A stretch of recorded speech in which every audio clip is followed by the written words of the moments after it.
Hey everyone, welcome back to the channel. Before we dive into today's story, I've got a quick question for you. Has anyone ever cheated on you, or have you ever caught someone cheating? Let me know in the comments. I love reading your experiences and thoughts. Now sit back, relax, and enjoy the story. My name is Daniel, I'm 37 years old, and for the past 8 years I thought I had a stable marriage. My wife, Emily, is 33.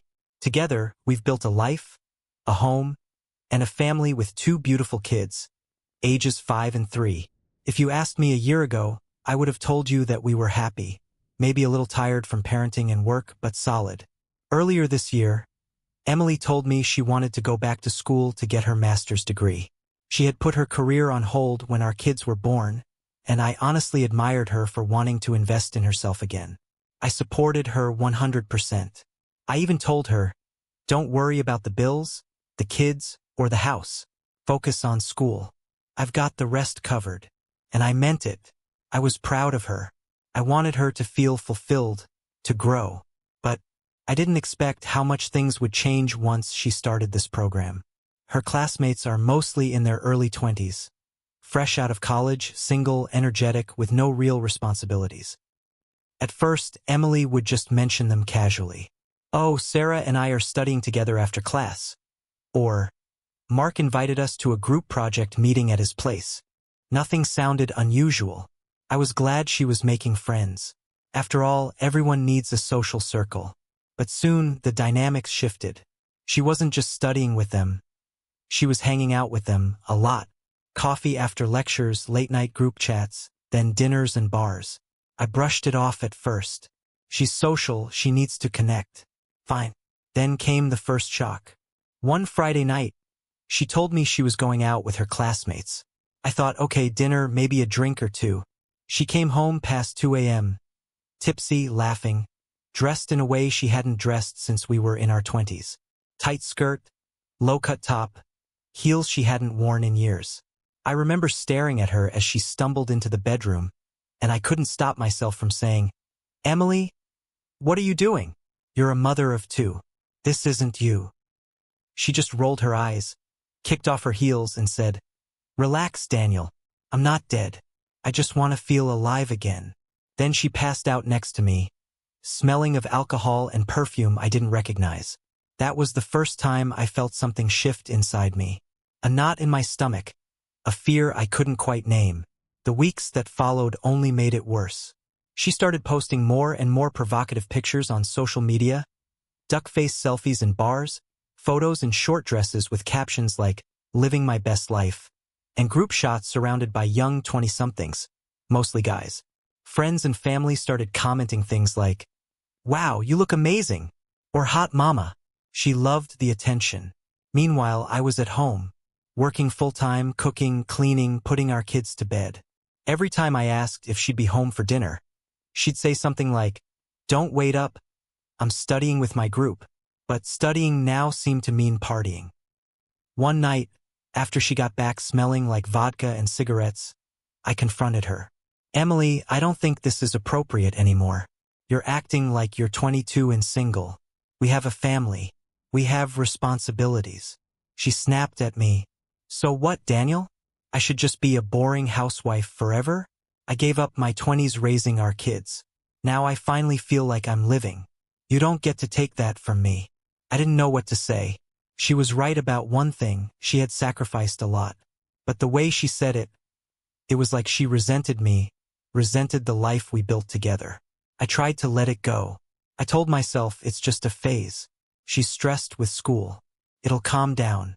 But deep down, a darker thought was growing in my head, one I didn't want to admit. Was she just having fun? Or was there something more going on? As the months went by, the tension in our house only grew. Emily wasn't the same woman I had married, or at least, she didn't seem like her anymore. She was chasing something I couldn't give her, or maybe something she thought she had missed. Her classmates became her entire world. She'd talk about them constantly, retelling stories of their jokes, their crazy nights out, the drama between them. I noticed how often one name kept coming up. Ryan. A 24-year-old in her program. Tall, athletic, single.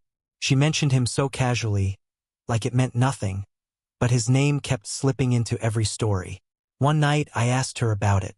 Emily, who's this Ryan guy you keep talking about? She looked at me with an annoyed expression. Oh my God, Daniel. He's just a classmate. Stop being so insecure. Insecure, I repeated, trying to keep my voice calm.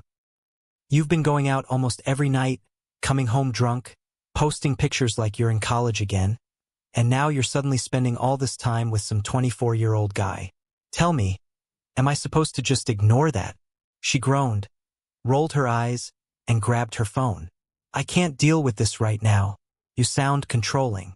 You're trying to cage me in because you're jealous I'm having a life outside of you. Her words cut deeper than she probably realized. Having a life outside of me? What about the kids? What about the life we built together? Wasn't that supposed to matter? After that fight, she started hiding her phone more, turning it face down when I walked by, taking it into the bathroom with her. Late-night giggles as she texted under the covers. I asked her who she was talking to, and she just snapped, "Classmates. Chill." But I wasn't chilled. I was burning inside. One Friday, she came out of the bedroom in a dress I hadn't seen in years. Skin tight, barely covering her thighs, low neckline. She looked stunning, but not like my wife, the mother of my children. She looked like a stranger. Where are you going dressed like that? I asked. She smirked and said, "Clubbing with my friends."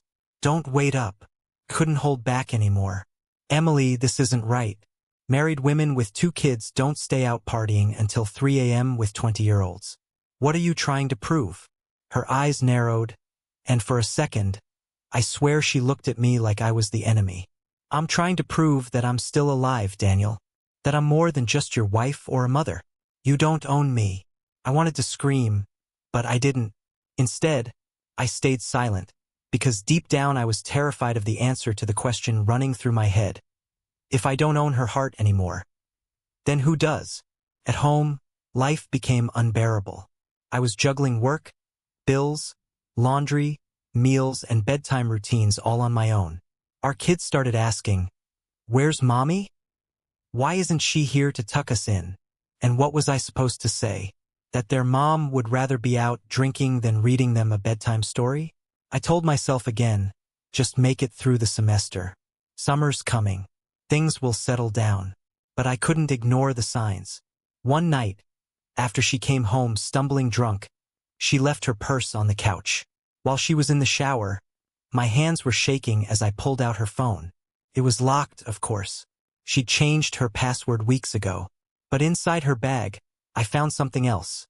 A receipt from a hotel bar downtown. 2 drinks. A double charge on 1 card. My heart sank.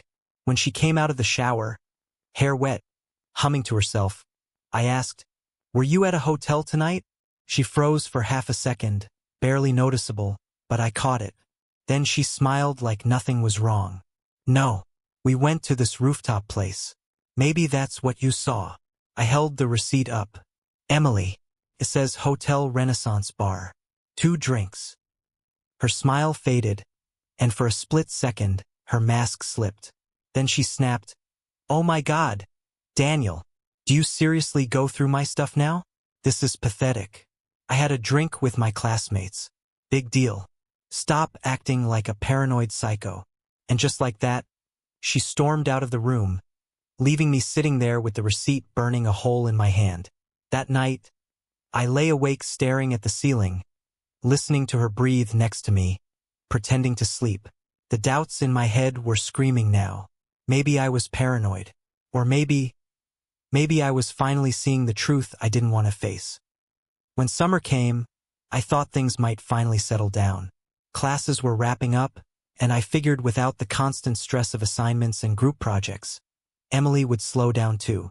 Maybe she'd spend more time with me and the kids. Maybe we'd feel like a family again. But I was wrong. Her classmates organized a week-long summer trip. A getaway to the mountains, rented cabins, parties every night. When she first brought it up, my heart sank. "You're not seriously considering going, are you?" I asked. "Of course I am," she said casually. like it was the most natural thing in the world. Emily, it's a week, with a bunch of 20-somethings. Half of them are guys. You have kids here. You have me. Don't you think this is, I don't know, inappropriate? Her eyes narrowed instantly.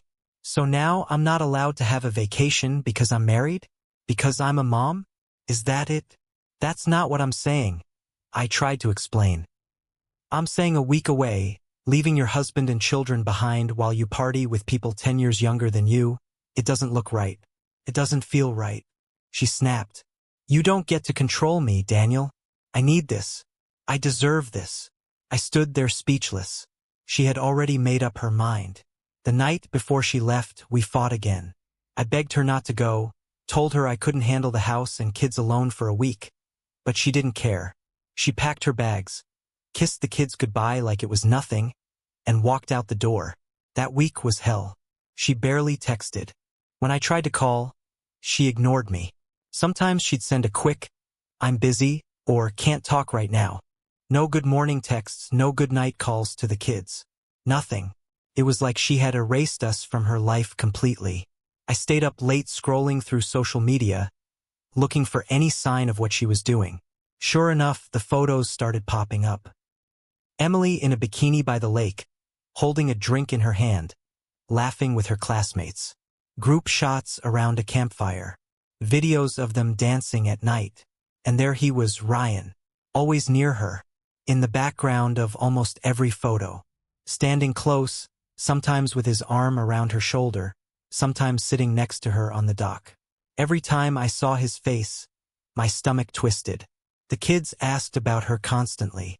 When is mommy coming home? My daughter whispered one night as I tucked her in. I didn't know how to answer, so I just said, soon, sweetheart, soon. By the fourth day, I couldn't take it anymore. I sent her a long message, telling her how much the kids missed her, how much I missed her, how I was worried. Hours later, she finally replied, Daniel, stop blowing up my phone. I'm fine. We'll talk when I get back. No love, no warmth, just cold dismissal. When she finally came home a week later, she waltzed in like nothing had happened, tossed her bag by the door, hugged the kids, and acted as if everything was normal. I stood there, staring at her, rage boiling inside me. Are you kidding me, Emily? You disappear for a week, barely call your children, and now you come home like nothing's wrong. She froze for a second, then her face hardened. I needed this trip. I told you that. Don't make me feel guilty for taking time for myself. Time for yourself? I snapped. You abandoned your family. For what? To drink and party with your classmates? With him. Her eyes flickered at the mention of Ryan, and I knew I'd hit a nerve. You're paranoid, she hissed. Ryan is just a friend. I don't have to justify my friendships to you. Just a friend, I shouted. Then why do I see his face in every single picture with you? Why was he glued to your side the entire trip? Her jaw clenched. She didn't answer. She just stormed upstairs, leaving me shaking with anger in the living room. That night, we didn't speak. She slept facing the wall, her back to me, like I didn't exist. I lay there staring at the ceiling, my mind racing. The woman I loved, the woman I thought I knew, was slipping away from me. And I didn't know if it was because she was chasing some lost youth, or because she had already found someone else to replace me. For the first time in our marriage, I felt truly alone. When the new semester began, I prayed things would calm down. I told myself the summer trip was the worst of it, that maybe Emily had gotten it out of her system. Maybe she'd finally focus on school and family again. But I was wrong. From the very first week, I noticed it. The late nights started again. The excuses, the secrecy. She wasn't even trying to hide it anymore. I'd come home from work to find her already dressed up, makeup flawless, hair curled, wearing heels. She'd breeze past me, toss a quick, don't wait up, and be gone. No explanation of where she was going or with who. One night, as she grabbed her purse, I asked, Emily, where are you going this time? She sighed dramatically, like I was a child annoying her. Group study session. Don't start with me, Daniel. Study session? I said, eyeing her dress. It was tight, short, with a plunging neckline. You look like you're going clubbing, not studying. Her lips curled into a cold smile. Maybe I like to look good while I learn. And with that, she slammed the door behind her. That night, I put the kids to bed and sat alone in the dark living room, staring at my phone. Every minute felt like an hour. By midnight, I cracked and pulled up her social media. Sure enough, there she was, posting stories from a bar, laughing with her classmates, holding a cocktail in her hand. And once again, there he was, Ryan. It was always him. I couldn't shake the image of them together. The way he leaned close when she laughed. The way her eyes lit up in those pictures. A spark I hadn't seen directed at me in years. The next morning, I tried to talk to her. Emily, we need to have a serious conversation. This can't keep going on. She rolled her eyes. Oh God. Here we go again. I'm serious. You're never home. I'm taking care of everything while you're out partying with your classmates. Our marriage is falling apart, and you don't even see it. Her face hardened. Maybe it's falling apart because you're suffocating me, because you can't stand the idea of me having a life that doesn't revolve around you. I stared at her in disbelief. Emily, this isn't about you having a life. This is about you acting like you're single. About you choosing everyone else over your family. About you and Ryan. Her eyes flashed with anger. Stop saying his name like that. You sound pathetic. The venom in her voice stunned me. For a moment, I didn't even recognize her. From then on, the distance between us grew wider. She stopped talking to me about her day. She stopped touching me. Even when she was home, she was glued to her phone, smiling at messages I wasn't allowed to see. One night, after she fell asleep, I couldn't resist. I picked up her phone from the nightstand. The screen lit up, and for once it wasn't locked. My heart pounded as I opened her messages. The first name at the top? Ryan. My hands shook as I scrolled. I didn't see anything explicit. Just dozens of late-night conversations. Memes. Inside jokes. Plans to meet up. Messages like, last night was amazing, and can't wait to do it again. I felt sick. I wanted to wake her up, shove the phone in her face, demand answers. But I didn't. Instead, I put the phone back quietly, my mind spinning. The next morning, I tried to act normal, but inside I was dying. She laughed with the kids, packed her bag, and kissed them goodbye before heading out. Not once did she look at me. That evening, when I picked the kids up from daycare, my son said something that nearly broke me. Daddy, Mommy said she was going to see her friend tonight. Is Ryan our friend too? I froze. My 5-year-old had no idea what he had just said, but those words pierced straight through my chest. I drove home in silence, my knuckles white on the steering wheel. Something was happening right in front of me, and I couldn't ignore it any longer. That night, after putting the kids to bed, I sat in the kitchen with a beer in my hand, staring at the clock. She was out again. No calls, no texts, just silence. And in that silence, I made a decision. If she was cheating on me, I was going to find out the truth, no matter how much it destroyed me. The night I finally uncovered the truth started like any other. Emily left the house around 7 p.m., dressed like she was heading to a nightclub rather than a study group. She barely looked at me when she said, "Don't wait up." I waited anyway. By midnight, she still wasn't home. My stomach was in knots. I poured myself a drink, sat at the kitchen table, and stared at the clock as the minutes dragged on. By 1:30 a.m., I couldn't take it anymore. I grabbed my keys and left. Her phone had buzzed earlier when she was in the shower, and I had caught a glimpse of a message from Ryan. "See you at the usual spot." I drove downtown, heart pounding so hard it felt like it might burst out of my chest. I had no idea where this usual spot was, but I checked the bars near campus first. Nothing. Then I remembered the hotel receipt I'd found weeks ago. The Renaissance Hotel. When I pulled into the parking lot, I felt like my hands were made of stone. My legs shook as I walked through the lobby. I didn't know what I was looking for. Maybe her at the bar, maybe nothing at all. Maybe I was just paranoid. But then I saw them. Through the glass wall of the hotel bar, Sitting in a corner booth were Emily and Ryan. She was leaning in close, laughing at something he whispered. His hand was on her thigh, and the look on her face, the sparkle in her eyes, the carefree smile, was one I hadn't seen directed at me in years. My world collapsed in that instant. I stood frozen, my body screaming at me to move, but my mind refusing to believe what my eyes were seeing. After a minute, I forced myself to walk inside. My footsteps echoed as I crossed the room. Emily's laughter died the moment she saw me, her face drained of color. Ryan's hand slid off her leg, but it was too late. "Daniel," she whispered, her voice trembling. I stared at her. "So this is your study group?" Her eyes filled with panic. "It's not what it looks like. Don't—" I cut her off. My voice was low, shaking with rage and heartbreak. "Don't you dare insult me with that line. I've given you everything, Emily. I supported you, I carried this family. I trusted you. And this is what you've been doing." Tears welled up in her eyes, but she said nothing. Ryan just sat there, awkward, avoiding my gaze like a guilty kid caught stealing. I shook my head slowly, feeling my chest cave in.